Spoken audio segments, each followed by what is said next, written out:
नमस्कार, मैं हूं राजीव ढोंडियाल।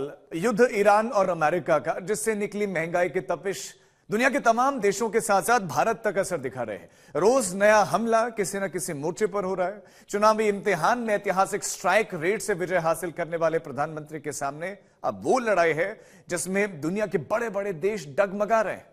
और तब प्रधानमंत्री मोदी बचत की ढाल लेकर 140 करोड़ देशवासियों को अपना सैनिक मानकर महंगाई के विरुद्ध युद्ध लड़ने के लिए उतर चुके हैं।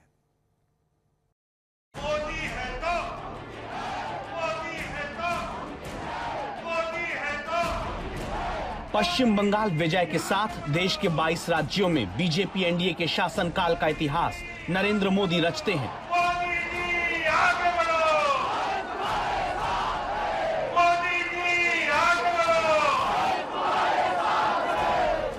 लेकिन चुनाव की इसी ऐतिहासिक विजय के चंद दिनों के भीतर प्रधानमंत्री अचानक सावधान करने लगे। पश्चिम एशिया में बढ़ता तनाव, भारत भी इससे अछूता नहीं है।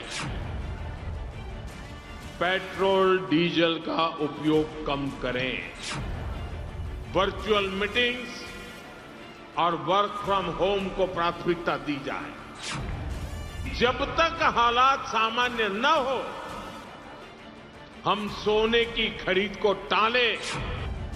ये संकट किसी भी तरह हमारी प्रगति को, हमारे विकास को प्रभावित न करे।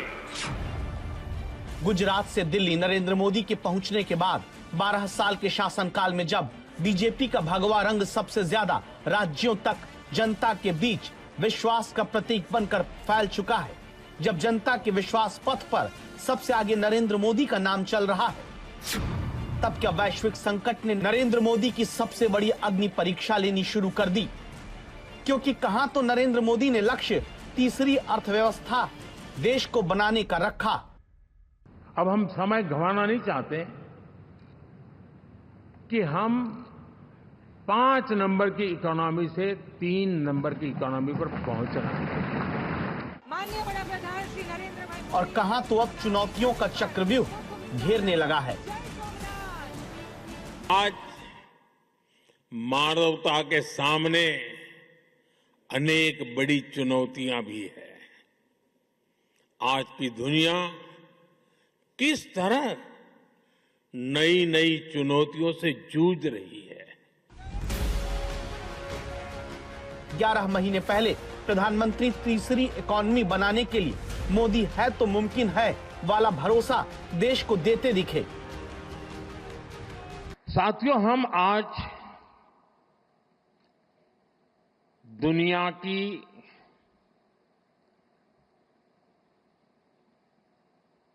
चौथी इकोनॉमी बने हैं। किसी को भी संतोष होगा कि अब जापान को भी पीछे छोड़ करके हम आगे निकल गए। 4 बनने का आनंद जितना होना चाहिए उससे ज्यादा 3 कब बनोगे इसका दबाव बढ़ रहा है। अब देश इंतजार करने को तैयार नहीं है, और अगर कोई ने इंतजार करने के लिए कहा तो पीछे से नारा आता है, मोदी है तो मुमकिन है।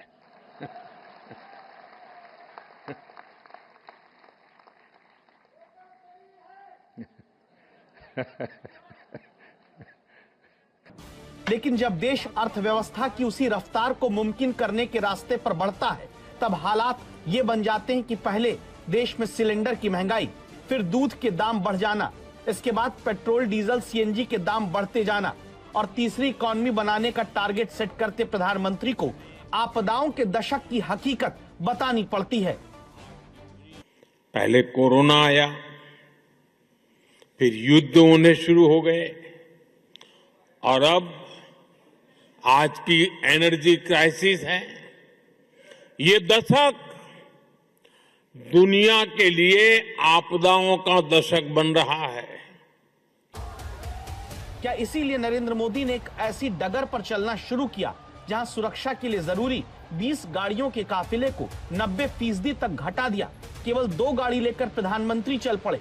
ये भरोसा देने के लिए कि अगर प्रधानमंत्री दुनिया भर पर छाए संकट की आग से 140 करोड़ भारतीयों को बचाने के लिए खुद तेल की बचत की राह पर चल सकते हैं, तो हर नागरिक क्यों नहीं। प्रधानमंत्री ये लकीर इसलिए खींचते हैं क्योंकि इस वक्त की सबसे बड़ी अग्नि परीक्षा से गुजर रहे हैं। वो अग्नि परीक्षा जहां 2047 का विकसित भारत का लक्ष्य पथ से डगमगाने नहीं देना है। एक तो हमारा लक्ष्य है 2047 हिंदुस्तान विकसित होना ही चाहिए, नो कॉम्प्रोमाइज। वो अग्नि परीक्षा जहां एक दशक के हासिल को हॉर्मूज की आग में झुलसने नहीं देना है। हम मिडिल क्लास के, नियर मिडिल क्लास के सामर्थ्य को बढ़ाना चाहते हैं। भारत दुनिया की एकमात्र बड़ी इकोनॉमी है जिसने एक दशक में जीडीपी को डबल किया है। 30 करोड़ लोगों को गरीबी से बाहर निकालना ये हमारे लिए गर्व का विषय है कि हमने एक बहुत बड़ा काम किया है। लेकिन जो कुछ देश ने भविष्य के लिए पाया है, वो सब कुछ अब विश्व के आसमान पर छाए युद्ध के काले धुएं में गुम हो सकता है, पिछड़ सकता है, धुंधला हो सकता है। हम सभी देख रहे हैं, अगर ये स्थितियां तेजी से नहीं बदली गई तो बीते अनेक दशकों की उपलब्धियों पर पानी फिर जाएगा।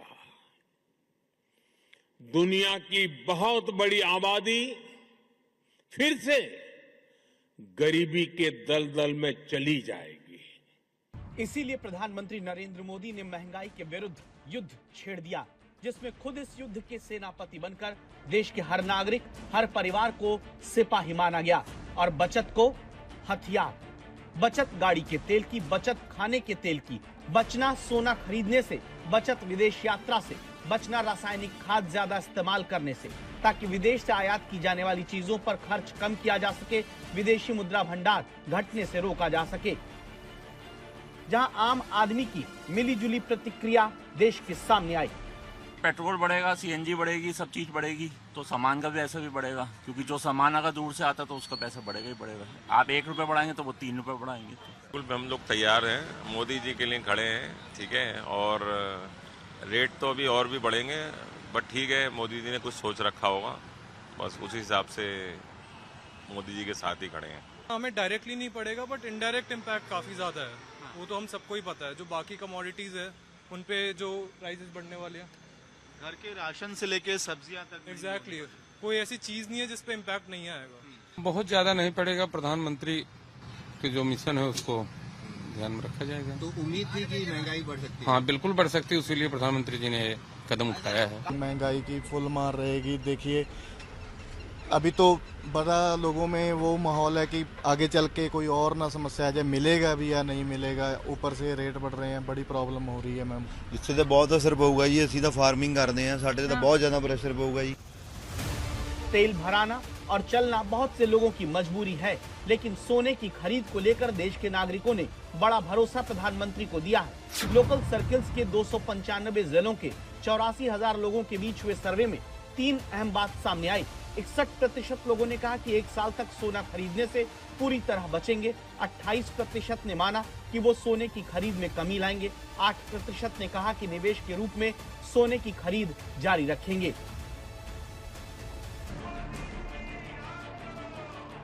अब सवाल है कि महंगाई के विरुद्ध नरेंद्र मोदी के इस युद्ध में इसी तरह का साथ क्या तब भी लोगों का जारी रहेगा, जब अभी हॉर्मुज बंदी का पक्का इलाज दिख नहीं रहा, जब साफ नहीं कि ईरान युद्ध की आग कब तक धधकती रहेगी, जब आशंका है कि एक बार फिर लड़ाई छिड़ सकती है। भारत में महंगाई के नए तूफान की आशंका के पीछे वो युद्ध है जो कभी भी दोबारा भड़क सकता है।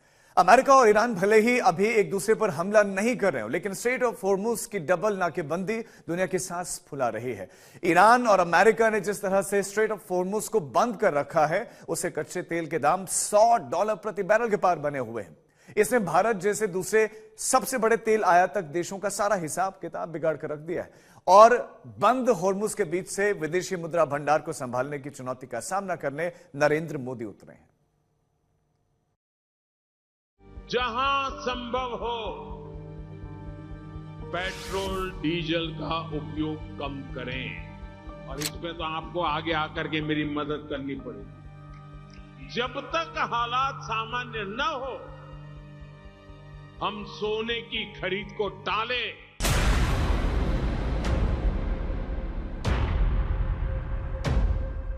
प्रधानमंत्री नरेंद्र मोदी अगर कह रहे हैं कि देशवासियों को आगे आकर मदद करनी ही होगी, तो इसकी वजह जंग की यह आग है जिसके नए सिरे से भड़कने का डर है।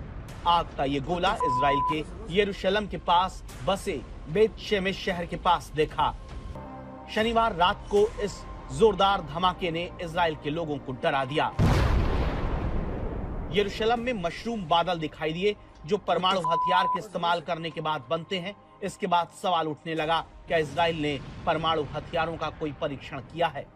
इस सवाल का जवाब इजराइल की सेना के लिए रॉकेट और मिसाइल के इंजन बनाने वाली सरकारी टोमर कंपनी ने दिया, जिसने अपने बयान में कहा कि यह धमाका एक पहले से तय परीक्षण था जिसे योजना के अनुसार अंजाम दिया गया।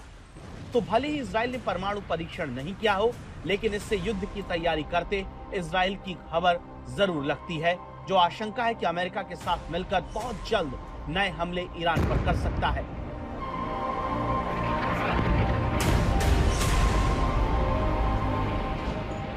इसका पुख्ता संकेत खुद डोनाल्ड ट्रंप देते हैं, जिन्होंने सोशल मीडिया पर ये एआई इमेज शेयर की जिसमें मेक अमेरिका ग्रेट अगेन लिखी टोपी पहने हुए हैं। उनके साथ एक अमेरिकी नौसेना के एडमिरल खड़े हैं।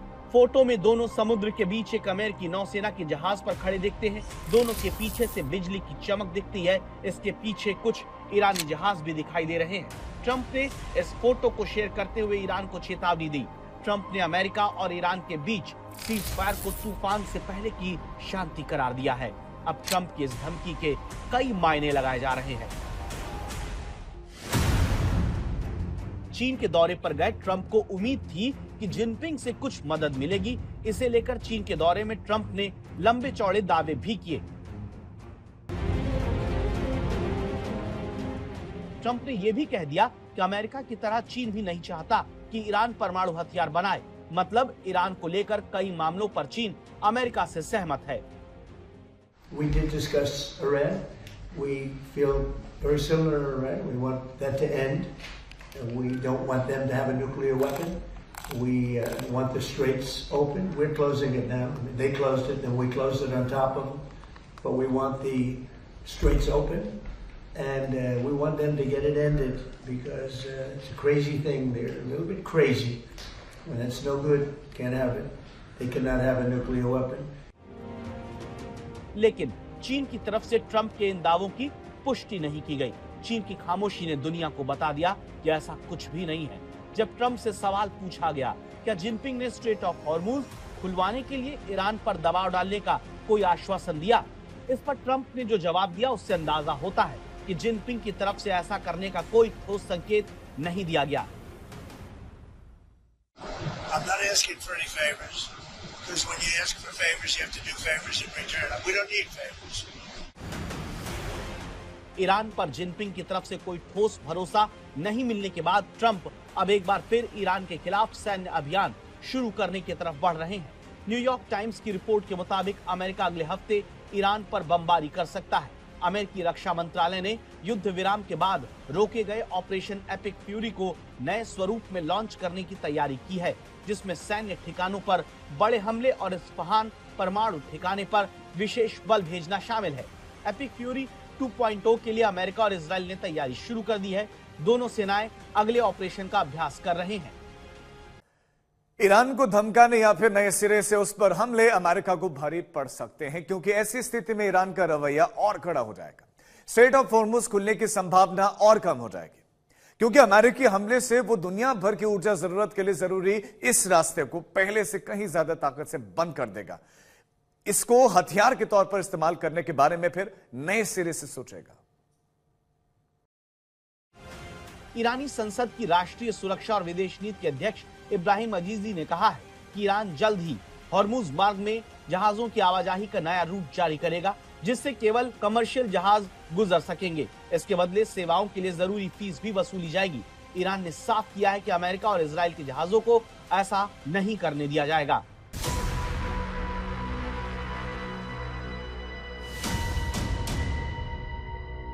शनिवार को स्ट्रेट ऑफ हॉर्मुज में ईरान ने जो कुछ किया वो बताता है कि चाहे जो हो जाए वो झुकेगा नहीं। शनिवार को ही यूएई के एक जहाज को जब्त कर ईरान ले गया। वहीं ओमान के तट पर एक भारतीय जहाज हमले के बाद डूब गया, जिस पर भारत ने कड़ी प्रतिक्रिया दी। अमेरिका ने हॉर्मुज में अपनी नाकेबंदी को कामयाब बताते हुए दावा किया कि 16 मई तक उसने 78 कमर्शियल जहाजों को रास्ता बदलने पर मजबूर कर दिया। इसी दौरान अमेरिका में बड़ा साइबर हमला हुआ। सैकड़ों गैस स्टेशन के सिस्टम में शनिवार को सेंध हैकर्स ने लगाई। हैकर्स ने टैंकों के डिस्प्ले रीडिंग से छेड़खानी की। अमेरिकी एजेंसियों ने इसके पीछे ईरान का हाथ बताया। इधर शुक्रवार को इजराइल ने हमास के एक बड़े कमांडर को मार गिराया। इस हमले से सीज फायर पर चौतरफा सवाल पैदा हो गए। इस तरह सीज फायर के बीच अचानक पिछले 1-2 दिन में जो कुछ हुआ है वो दुनिया और भारत के लिए अच्छे संकेत नहीं देते।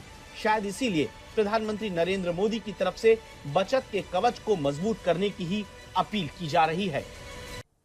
आम आदमी की जिंदगी की रोज की 60% चीजें जिन पर वो पैसा खर्च करता है, उनका सीधा संबंध पेट्रोल, डीजल और सीएनजी गैस से जुड़ा होता है।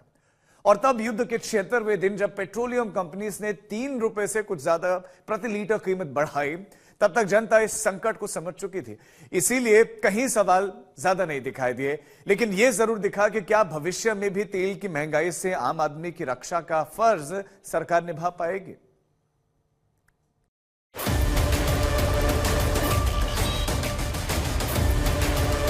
महंगाई की फुल मार रहेगी। देखिए, जो सामान अगर दूर से आता तो उसका पैसा बढ़ेगा ही बढ़ेगा। आप 1 रुपये बढ़ाएंगे तो वो 3 रुपये बढ़ाएंगे। आम लोग ज्यादा सफर कर रहे हैं उससे। वेतन बढ़ नहीं रहे, रेट बढ़ी जा रहे हैं। महंगाई की मार तो है ही है, खासकर मिडिल क्लास आदमी पे। खर्चे बहुत ज्यादा ही होते जा रहे हैं। आम आदमी क्या करे समझ ही नहीं आ रहा है। हो सकता है मोटरसाइकिल छोड़कर साइकिल पे आ जाए। ईरान युद्ध के पहले 2 महीने में जब दुनिया भर में दाम बढ़ते रहे, तब तो नरेंद्र मोदी तेल की कीमतों को संभालने का फर्ज भारत में निभा ले गए। लेकिन क्या आगे तेल की महंगाई के युद्ध में सरकार मोर्चा संभाल पाएगी?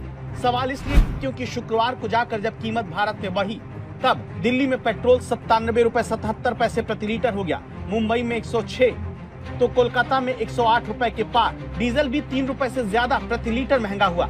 जिस जनता को बहुत दिनों से केवल ये सुनने को मिलता है कि अब दाम बढ़ने वाला है, तब दाम बढ़ने वाला है, वो मानसिक रूप से इस बढ़ोतरी के लिए तैयार मिली, क्योंकि इजाफा जहां पहले कहा जाता रहा कि ज्यादा होगा, वहां 3 रुपए ही बढ़ा।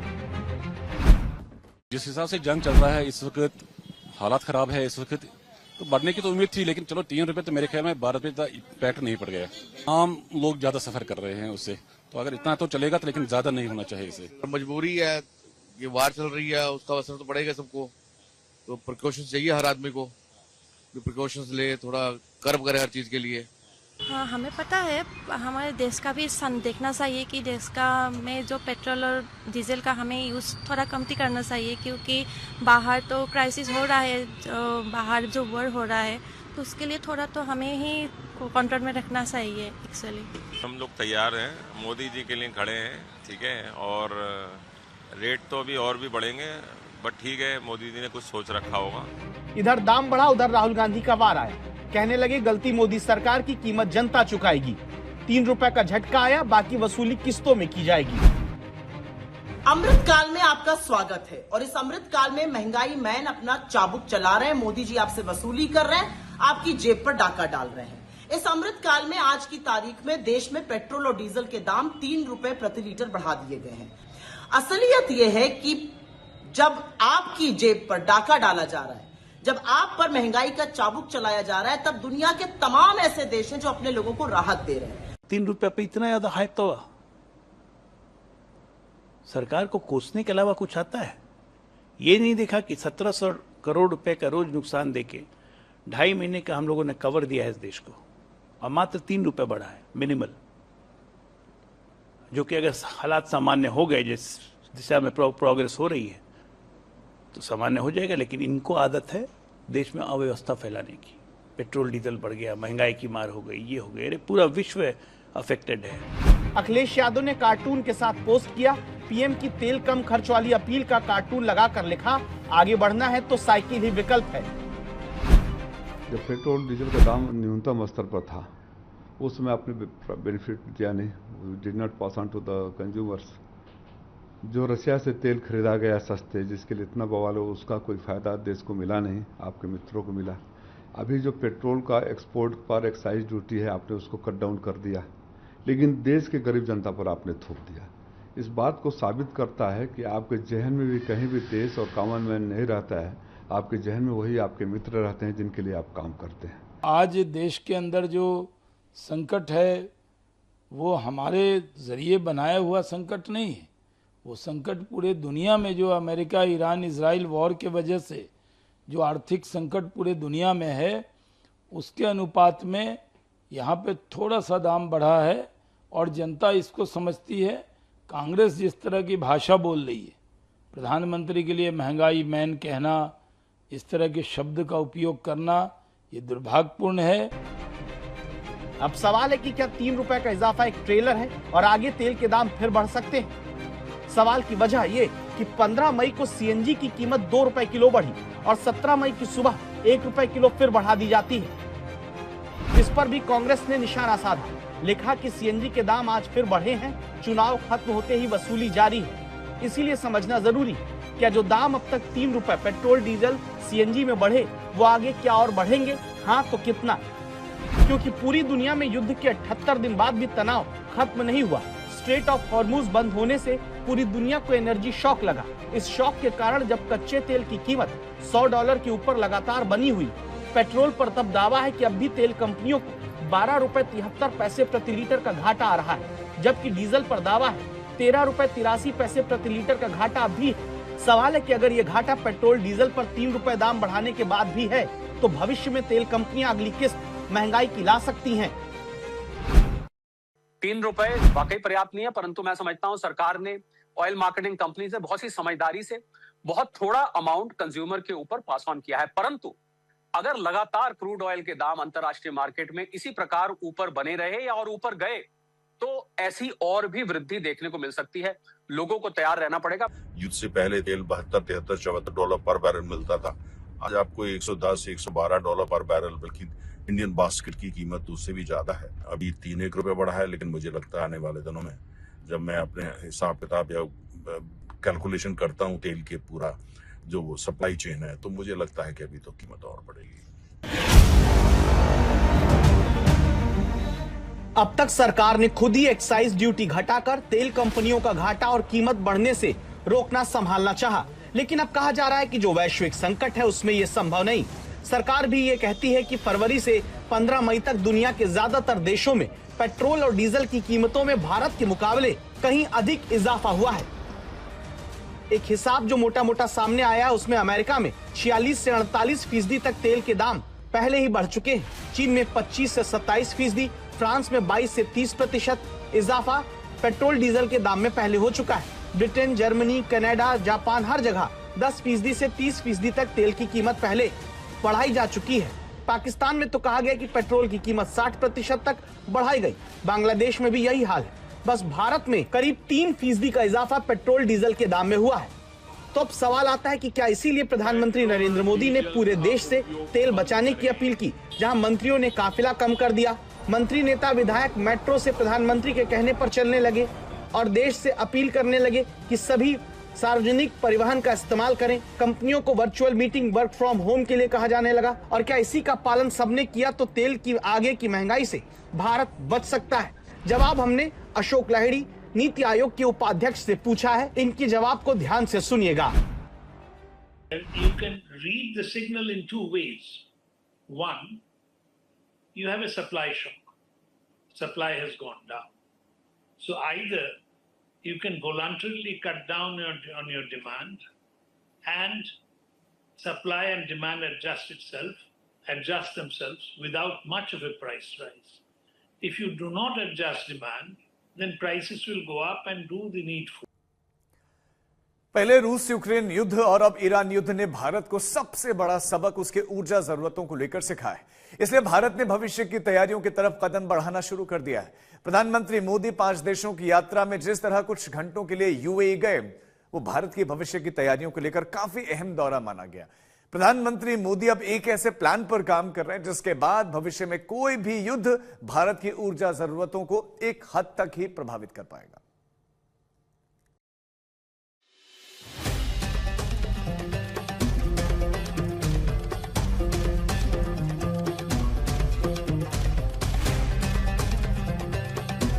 आपके स्वागत के लिए मैं आपका हृदय से बहुत आभार व्यक्त करता हूं। और जैसा आपने कहा, मैं अपने दूसरे घर आया, ये शब्द, ये भाव मेरे जीवन की बहुत बड़ी पूंजी है। शुक्रवार को प्रधानमंत्री नरेंद्र मोदी ने यूएई का छोटा लेकिन बहुत अहम दौरा किया।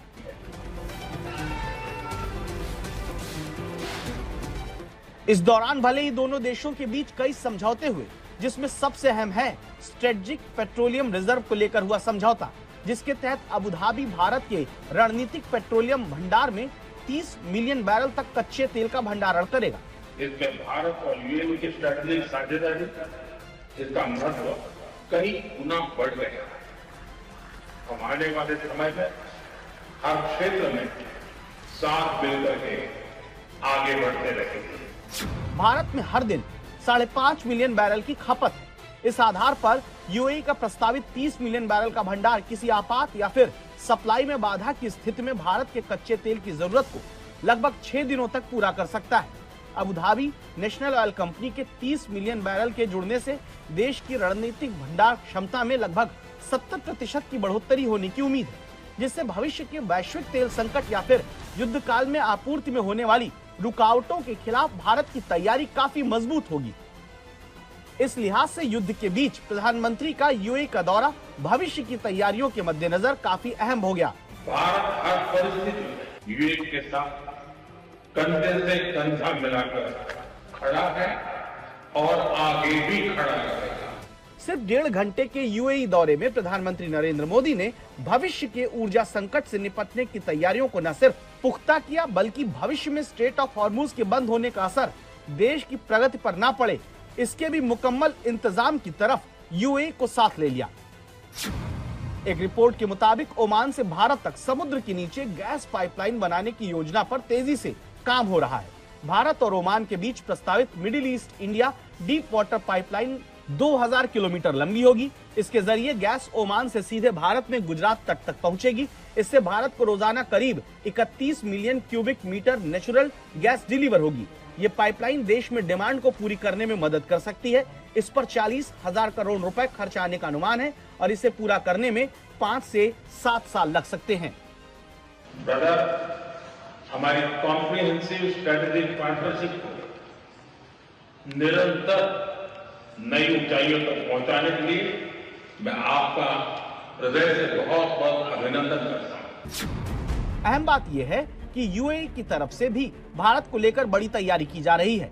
यूएई ने अपनी तेल कंपनियों को पश्चिम पूर्व पाइपलाइन परियोजना का काम जल्द से जल्द पूरा करने का आदेश दिया है, ताकि 2027 तक फुजैरह की निर्यात क्षमता को बढ़ाया जा सके। यूएई ने हाल ही में दुनिया के बड़े तेल निर्यातक देशों के संगठन ओपेक को छोड़ने का ऐलान किया है।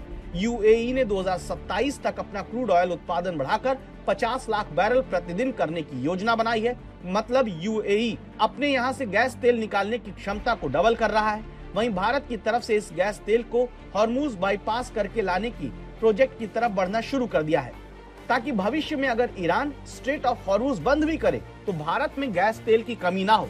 मतलब दोनों देशों के बीच संकट के समय में भविष्य को सुरक्षित करने पर काम हो रहा है। आज जिस तरह की परिस्थिति है, इसमें भारत और यूएई की स्ट्रेटेजिक साझेदारी, इसका महत्व कई गुना बढ़ गया। हम आने वाले समय में हर क्षेत्र में साथ मिलकर के आगे बढ़ते रहेंगे। तो भले ही यूएई ईरान के हमलों की जद में हो, लेकिन उसने भविष्य में किसी भी तरह के ईरानी ब्लैकमेल का पक्का इंतजाम खोजना शुरू कर दिया, जिससे भारत यूएई की प्राथमिकताओं में सबसे आगे है। इसीलिए यूएई भविष्य में भारत को 40% से आगे एलपीजी गैस की सप्लाई करता दिखेगा, लेकिन भारत की योजना इससे आगे भविष्य के ऊर्जा स्रोतों पर भी काम करने की है, जिसमें नीदरलैंड अहम भूमिका निभा सकता है। हम ग्रीन हाइड्रोजन में एक महत्वाकांक्षी ज्वाइंट रोड मैप लॉन्च करने जा रहे हैं। हम टेक्नोलॉजी में हमारे संबंधों को फ्यूचर रेडी बनाने जा रहे हैं। नीदरलैंड भले ही दुनिया का एक छोटा सा देश हो, लेकिन टेक्नोलॉजी में सुपर पावर है। इसलिए भारत नीदरलैंड के साथ सेमीकंडक्टर पर तो साथ काम करेगा ही, भविष्य के ईंधन ग्रीन हाइड्रोजन पर भी नीदरलैंड की मदद लेगा, ताकि तेल और कोयले पर आधारित ऊर्जा पर निर्भरता कम की जा सके। भारत का लक्ष्य दुनिया की तीसरी सबसे बड़ी अर्थव्यवस्था बनने का है। इसके लिए ऊर्जा सबसे जरूरी चीजों में है, जिसकी लगातार सप्लाई से ही भारत की विकास यात्रा पूरी ताकत से आगे बढ़ेगी। इसीलिए प्रधानमंत्री की तरफ से वर्तमान और भविष्य की ऊर्जा जरूरतों के हिसाब से फैसले लिए जा रहे हैं, जो आने वाले दिनों में भारत की ऊर्जा की जरूरत को सुरक्षित करेगा। चुनौती आर्थिक मोर्चे की, चुनौती युद्ध की, चुनौती वैश्विक संकट की। इतिहास गवाह है कि नरेंद्र मोदी के सामने संकट की दीवार आती रही, लेकिन हर बार ऐसी रुकावटों को पार करके वो आगे बढ़ते रहे। और तब अगर मौजूदा आर्थिक संकट का दौर लंबा चला, तो क्या वो भविष्य के चुनावी रण में रक्षक बन पाएंगे, जहां पर आगे उत्तर प्रदेश, पंजाब समेत 5 राज्यों में चुनाव आने हैं।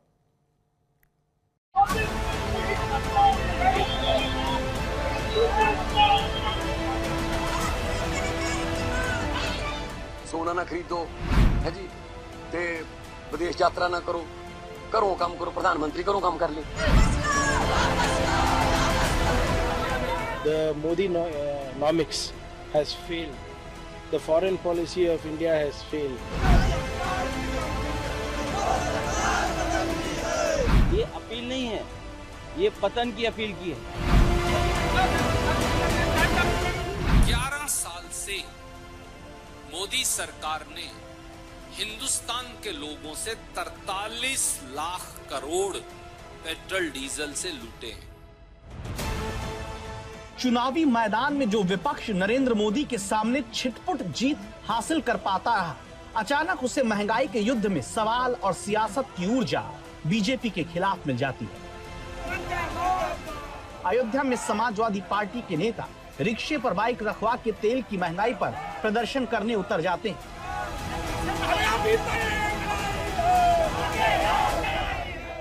अभी शुरुआत किया है और समाजवादी साथियों ने इस बात का संकल्प लिया है कि आने वाले समय में सरकार को उखाड़ फेंकेंगे। दिल्ली में बैलगाड़ी लेकर प्रदर्शन करने कांग्रेस पार्टी और उसके नेता उतरते हैं। कांग्रेस के तमाम जो लीडर्स हैं, जिनमें कांग्रेस के प्रदेश अध्यक्ष हैं, वो आपको यहाँ पर नजर आएंगे बैलगाड़ी के साथ यहाँ पर प्रदर्शन करते हुए। आपको दिल्ली की सड़कों पर जो है वो नजर आएंगे। देखिए, आज मजबूरन लोगों को बैलगाड़ी पर आना पड़ा है। ये पुलिस हमको रोकना चाहती है, लेकिन ये मजबूरी देवेंद्र यादव या कांग्रेस पार्टी की नहीं है, ये दिल्ली की जनता की परेशानी है, क्योंकि ये वो सरकार है जो महंगाई के नाम पर आई थी। और आज महंगाई जिस तरीके से लगातार बढ़ी है, ये आपके और हमारे सबके सामने है।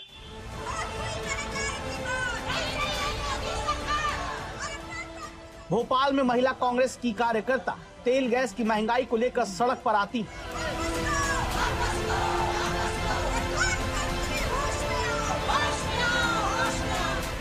रांची में पुतला जलाकर सरकार के खिलाफ प्रदर्शन होता है। विरोध महंगाई के मोर्चे पर किया जाता है।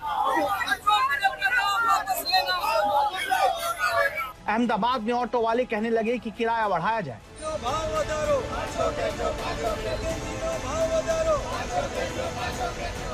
युद्ध के वैश्विक संकट में जिस वक्त महंगाई एक सीरीज की तरह चलने लगी, तब विपक्ष को सबसे बड़ा मौका हाथ लगा है। पिछले 12 साल से मोदी सरकार का जो साइकिल ऑफ लूट है, पेट्रोल, डीजल, रसोई गैस, कमर्शियल गैस, छोटू सिलेंडर, सीएनजी, इन सब को लेकर वो बदस्तूर जारी है। कैसे हम इन चुनौतियों का सामना कर सकते हैं? ये एलपीजी की आ सकती है, ये डीजल पेट्रोल की आ सकती है, ये किसी भी अन्य क्षेत्र की आ सकती है। और जब चुनौती हो तब कोई राजनीति करे तो उसको एक सिरे से खारिज भी करना चाहिए। एकदम समाज के मोहल्ले के वासियों की तरफ से विज्ञप्ति जारी होनी चाहिए कि देश संकट में है, ये लोग राजनीति करते हैं, इनकी राजनीति को हम निंदा करते हैं, उसको कंडेम किया जाना चाहिए। देश की कीमत पर राजनीति ये स्वीकार्य नहीं होने चाहिए। सरकार जब देशवासियों से बचत की अपील कर रही है, तभी सरकार के लिए चुनौती कई शहरों से इस तरह भी आ रही है। जैसे ये महाराष्ट्र के वाशिम जिले की खबर है। पेट्रोल पंप पर जमकर भिड़ंत होती है, एक दूसरे पर लोग प्लास्टिक के कैन से वार करते हैं। वजह ये कि तेल की कथित किल्लत का दावा हुआ। टैंकर जब डीजल का यहाँ खाली हो रहा था, तभी वहाँ बड़े बड़े कैन लेकर डीजल लेने आए, आपस में लोग भिड़ जाते हैं। एक तरफ राजनीतिक प्रदर्शन और विरोध, दूसरी तरफ जनता के बीच अगर तेल की किल्लत और महंगाई की नाराजगी रही, तो फिर क्या आगे जब 5 राज्यों में चुनाव होना है, जहां सबसे बड़ा राज्य उत्तर प्रदेश का चुनाव आना है, और तब यही मुश्किल हालात लंबा चल गए, तो क्या सबसे बड़ी चुनौती प्रधानमंत्री के सामने होगी? मशहूर कहावत है कि मुसीबत अकेले नहीं आती, विपत्ति अक्सर अपने साथ कई दूसरी समस्याएं भी लेकर आती है। भारत के सामने भी कुछ ऐसे ही हालात हैं। मोदी के सामने एक तरफ युद्ध से अर्थव्यवस्था को झुलसने से बचाने की चुनौती है, चैलेंज है, तो दूसरा बड़ा चैलेंज चीन के सामने अमेरिका का करीब सरेंडर है। ट्रंप को चीन बुलाकर जिनपिंग ने जिस तरह से ताइवान पर अपने इरादे जताए, चीन में ट्रंप का जिस तरह से रवैया जिनपिंग को लेकर रहा, उसे भारत के सामने G2 नाम के चैलेंज का भी खतरा पैदा हो गया है।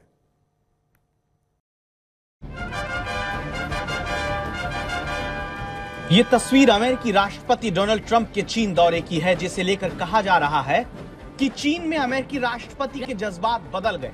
सवाल उठे कि क्या ट्रंप ने शी जिनपिंग को खुश करने के लिए अपनी 45 साल पुरानी कसम को तोड़कर शराब पी।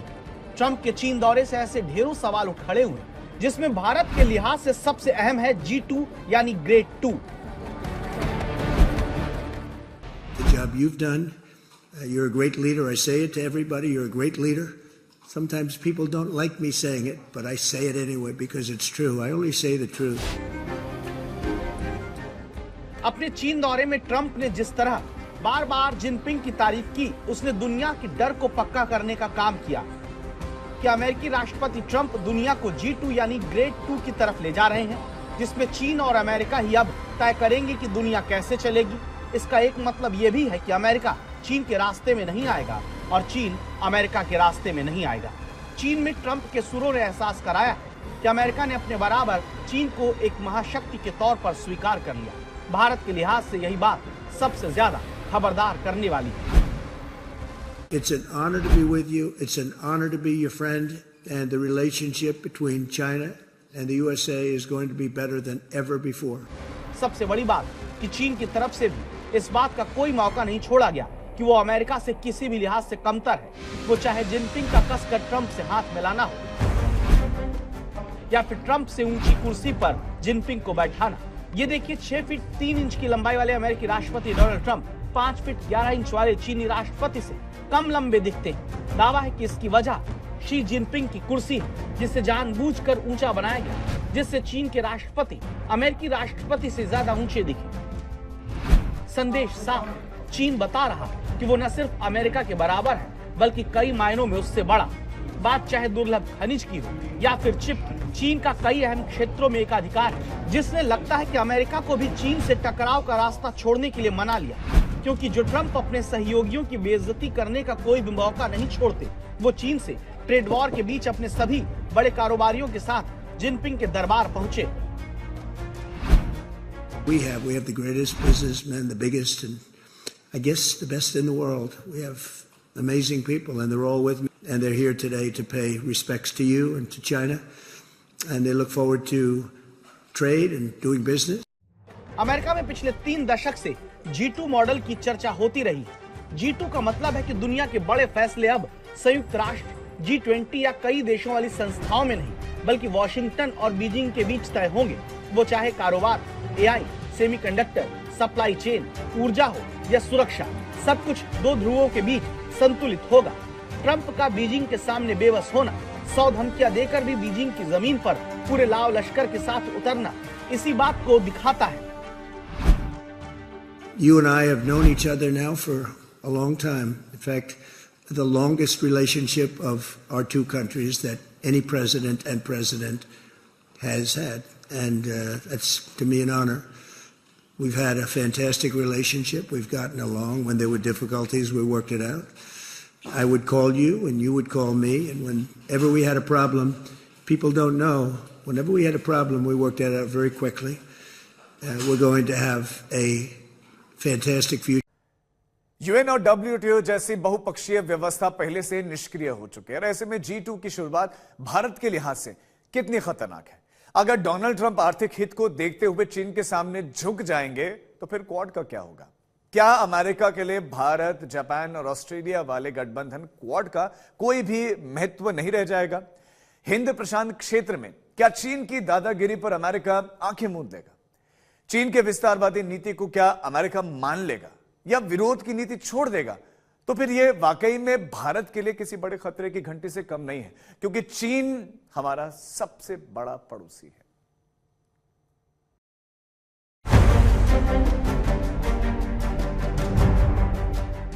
चीन के हौसलों को ट्रंप ने किस तरह बढ़ाने का काम किया, उसकी मिसाल ताइवान का मुद्दा है, जिस पर अमेरिकी राष्ट्रपति के सुर अचानक नरम हो गए। जहां शी जिनपिंग ने ताइवान पर खुलकर अमेरिका को चेतावनी दी, जंग तक लड़ने की धमकी दे दी, वहीं ट्रंप चीन से लौटकर कहते सुने जा रहे हैं कि वो ताइवान को बचाने के लिए इतनी दूर नहीं जाएंगे। We discussed the Taiwan, the whole thing with the arms sales was in great detail, actually, and I'll be making decisions. But I think the last thing we need right now is a war that's 9,500 miles away. I think that's the last thing we need. We're doing very well. Would the US defend Taiwan if it came to it? I don't want to say that. I'm not going to say that. Trump इतने पर नहीं रुकते, उन्होंने Taiwan को दिए जाने वाले हथियार के सौदे को भी ठंडे बस्ते में डाल दिया, जिसने ताइवान को लेकर अमेरिकी रुख में आए बदलाव के पुख्ता संकेत दे दिए। He asked you if you would send troops, if you would. He asked me if I defend them. I said I don't talk about that. You told him that. I don't talk about that. UN और WTO जैसी बहुपक्षीय व्यवस्था पहले से निष्क्रिय हो चुकी है। ऐसे में G2 की शुरुआत भारत के लिहाज से चिंता की बात है। डोनाल्ड ट्रंप जब से आए हैं, दुनिया और भारत दोनों का सिरदर्द बने हैं। आज अमेरिका अपने दोस्तों में भरोसा खो चुका है, जिसने पहले टैरिफ लाद कर कारोबार को हथियार के तौर पर इस्तेमाल किया। इसके बाद पिछले साल मई का महीना आया और जिस तरह से डोनाल्ड ट्रंप ने ऑपरेशन सिंदूर के बाद सीज फायर का श्रेय लेने की कोशिश की, इसके बाद पाकिस्तान के आर्मी चीफ आसिम मुनीर और वहां के प्रधानमंत्री शहबाज शरीफ की तारीफें की। मुनीर को अपना फेवरेट फील्ड मार्शल कहकर दुनिया में आतंक के सबसे बड़े केंद्र और उसके आतंकियों की हौसला अफजाई की। ट्रंप का मानो इससे भी मन नहीं भरा तो उन्होंने ईरान पर हमला करके स्ट्रेट ऑफ हॉर्मूज बंद करवा के ऊर्जा संकट पैदा कर दिया। और अब जिस तरह जिनपिंग के आगे अमेरिकी राष्ट्रपति झुके हैं, उनकी तरफ से जिस तरह से चापलूसी जिनपिंग की गई, उससे चीन को खुली छूट दिए जाने के तौर पर देखा जा रहा है। सवाल है कि इसका असर क्या होगा, क्योंकि चीन का हौसला बढ़ाने का मतलब उसकी विस्तारवादी नीति को नई ताकत देना है। कोरोना की महामारी, रूस यूक्रेन युद्ध जब हुआ भारी और अब ईरान युद्ध की जब आई बारी, भारत को पता है कि धैर्य के साथ मुट्ठी बंद करके बचा भी जा सकता है, लड़ा भी जा सकता है। और इसीलिए नरेंद्र मोदी ने जब 7 अपील देशवासियों से की, तो भले ही विपक्ष ने सवाल उठाए, लेकिन बड़े एक्सपर्ट्स भी मानने लगे कि महंगाई के विरुद्ध इस युद्ध में सही तरीका यही है, जिससे खतरा कम होगा और जीत मिल सकती है। जब हमने मिलकर कोरोना का मुकाबला कर लिया, तो इस संकट से भी अवश्य पार पा जाएंगे। प्रधानमंत्री नरेंद्र मोदी को भरोसा है कि कोरोना की तरह देश ईरान युद्ध से पैदा हुए संकट से भी निकल जाएगा, लेकिन सवाल कई हैं। क्या ये सही नहीं कि मोदी सरकार ने पिछले 7 महीने में खुद 85.88 मीट्रिक टन सोना खरीद लिया? तो भैया आप लोगों को तो कहते हो कि एक मंगलसूत्र मत खरीदो। कांग्रेस का सीधा आरोप है कि सरकार खुद सोना खरीद रही है, लेकिन जनता को सोना खरीदने से रोक रही है। आखिर क्यों? जनता के मन के इस सवाल को आज तक ने नीति आयोग के उपाध्यक्ष अशोक लाहिड़ी से पूछा, जिनका जवाब सुनने के लिए पहले आपको सोने की खरीदारी से जुड़ी ये बात समझनी होगी।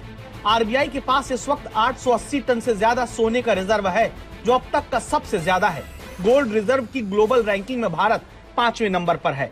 इसकी वजह पिछले 10 वर्षों में भारत की तरफ से हुई सोने की खरीद है, जिसने गोल्ड रिजर्व को 560 टन से 880 टन पहुंचा दिया, यानी करीब 57% ज्यादा।